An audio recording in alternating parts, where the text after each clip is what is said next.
Na nie som si zvolila biele tričko, pretože to je najlepšie na kakaové veci. Dnes si pôjdeme pripraviť šťavnaté, ultraľahké, ultrarýchle, zdravé brownie, len zo pár ingrediencií.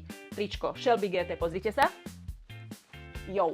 Takže ideme na to. Berieme si jednu misku, do ktorej dáme 200 g skyr jogurtu alebo gréckeho jogurtu, 2 vajíčka. Ja som už roztlačila 2 prezreté banány, také akurát pred umrtím. Takže dám to do misky, takto aby ste videli, že vás neodrbávam. Filitu, ako rozprávaš, čo sa ti vôbec nehodí na ten Instagram do tých videí. No, pridáme ešte trošku čakankového sirupu, môžete len tak, že bajočko. Teraz pridáme 30 g holandského kaká, jednu čajovú lyžičku kypriaceho prašku, prihodíme ešte naše obľúbené mandlové maslo by Royal Nut Butter a dáme tam 2 polievkové lyžice. To už viete, čo pôjde.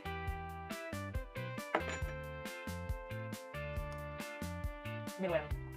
Ňom, ňom. Ďalej pridáme ešte 2 polievkové lyžice mlieka. Ja mám tento proteínový doma, ale v podstate môžete hociaké mlieko, čiže 1, 2. Dobre. Šupneme ešte do toho 2 kocky horkej čokolády. Teraz všetko spolu len zmiešame. To bude zase orizovačka. Dobre, keď to máme poriadne zmiešané, tak chytíme jednu sklenenú nádobu. Dáme papier na pečenie, ja som už použila aj štipce, aby mi papier neutekal, a nalejeme naše cesto do tej formy. Olížeme lyžicu.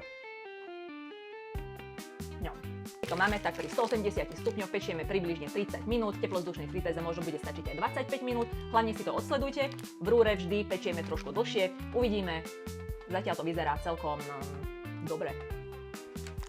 A takto vyzerá naše brownie čerstvo po vybratí, necháme vychladnúť a ideme ochutnať.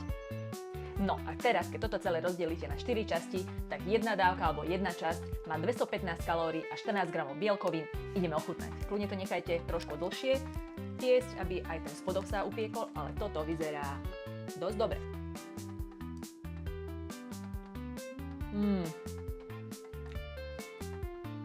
Toto je veľmi dobré. Výborné. Spravte si ho aj vy. Vidíme sa na budúce. Čaute.